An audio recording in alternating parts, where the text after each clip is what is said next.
दोस्तों, बिहार में जहां एक तरफ विधानसभा के चुनाव है तो वहीं दूसरी ओर सियासत काफी ज्यादा गरमाई हुई नजर आ रही है।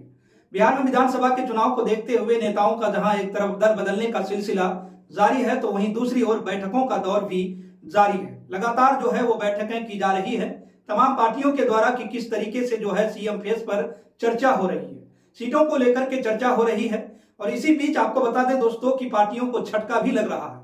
बात करें तो पिछले दिनों जिस तरीके से जेडीयू को झटका लगा था तो वहीं उसी बीच आपको बता दें कि अब राजद सुप्रीमो लालू प्रसाद यादव ने भी एक फैसला ले लिया है बिहार विधानसभा चुनाव को देखते हुए, जिससे सियासी भूचाल आ सकता है। जी हां दोस्तों, आपको बता दें कि दरअसल लालू प्रसाद यादव जो कि अपनी अनोखी रणनीति के लिए जाने जाते हैं, उन्होंने एक ऐसा फैसला ले लिया है कि बिहार विधानसभा चुनाव से पहले जिससे सियासी भूचाल आना अब तय है। तो चलिए आपको भी बताते हैं राजद सुप्रीमो लालू प्रसाद यादव के फैसले के बारे में।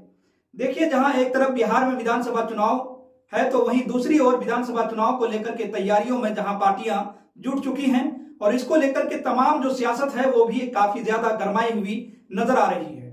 इसी गरमाई हुई सियासत के बीच में भूचाल भी आना तय हो चुका है। दरअसल बिहार में विधानसभा चुनाव से पहले सियासी हलचल जो है वो तेज है और एक पार्टी का दूसरी पार्टी में विलन गठबंधन और नेताओं का एक पार्टी से दूसरी पार्टी में जाने का सिलसिला शुरू हो गया है। इसी बीच राज्य सुप्रीमो लालू प्रसाद यादव ने बड़ा फैसला लिया है। दरअसल लालू प्रसाद यादव ने फैसला लिया है कि वो एआईएमआईएम से गठबंधन नहीं करेंगे, जिसके बाद एआईएमआईएम की बिहार इकाई के अध्यक्ष ने राजद पर गंभीर आरोप भी लगाए हैं। दरअसल दोस्तों, आपको बता दें कि एआईएमआईएम की बिहार इकाई के अध्यक्ष अख्तरुल ईमान ने राजद पर मुसलमानों के वोटों को विभाजित करने का आरोप लगाया है। साथ ही महागठबंधन में शामिल न करने पर भी नाराजगी जताते हुए अकेले चुनाव लड़ने का ऐलान भी किया है। उन्होंने कहा है कि राजद की इच्छा न होने के कारण जो है अब अलग चुनाव वो लड़ने वाले हैं और इसके लिए वह मजबूर हैं। दरअसल अख्तरुल ईमान ने राबरी आवास पहुंचकर राजद के शीर्ष नेतृत्व में मिलने की कोशिश की, लेकिन उन्हें अंदर प्रवेश नहीं दिया गया। गेट पर ही उन्होंने नाराजगी प्रकट की और वापस लौट गए। उन्होंने चेतावनी दी कि अगर वो महागठबंधन में शामिल नहीं किए गए तो 2005 जैसी स्थिति बन सकती है, जब मुस्लिम वोटों के बिखराव से भाजपा सत्ता में आई थी। और अख्तरुल ईमान ने कहा कि 2020 में भी कि 20 में जो चुनाव हुआ था उसमें भी 5 विधायक चुने गए, लेकिन बाद में 4 विधायक राजद में शामिल हो गए थे और अब पार्टी अलग चुनाव लड़ेगी और इसके लिए पूरी जिम्मेदार राजद और तेजस्वी यादव की होगी। अब दोस्तों, गौरतलब यह है कि 2 जुलाई को महागठबंधन में शामिल होने की इच्छा जताई गई थी एआईएमआईएम की तरफ से और इसके लिए 3 शर्तें भी रखी गई। कम से कम 6 विधानसभा सीटें, सीमांचल विकास परिषद का गठन और विशेष पैकेज तथा अनुसूचित जाति, पिछड़ा वर्ग और अल्पसंख्यकों को उनकी जनसंख्या के अनुपात में राजनीतिक भागीदारी। लेकिन लालू प्रसाद यादव ने गठबंधन करने से मना कर दिया।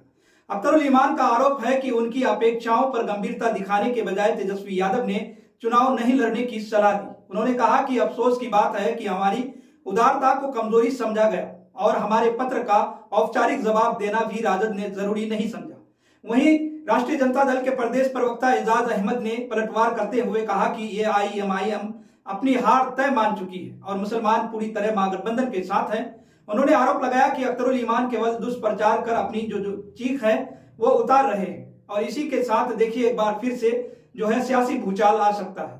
देखिए, इसी के साथ साथ ये भी बताया गया कि पिछली बार 2005 में जैसे स्थिति उत्पन्न हुई थी और भाजपा की सरकार आई थी और कुछ ऐसा ही नजारा एक बार फिर से देखने को मिल सकता है।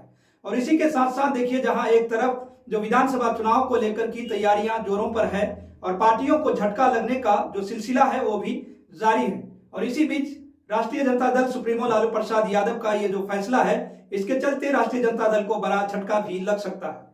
बात करें तो जिस तरीके से बताया गया है कि जहां एक तरफ पिछले विधानसभा चुनाव में ये देखा गया था कि किस तरीके से मुसलमान के जो वोट थे वो बिखर गए थे एक छोटी सी भूल की वजह से और भारतीय जनता पार्टी की सरकार आ गई थी, कुछ ऐसा ही नजारा एक बार फिर से हो सकता है। और अब इसको लेकर के एक बार फिर से सियासी हलचल जो है वो काफी ज्यादा तेज है।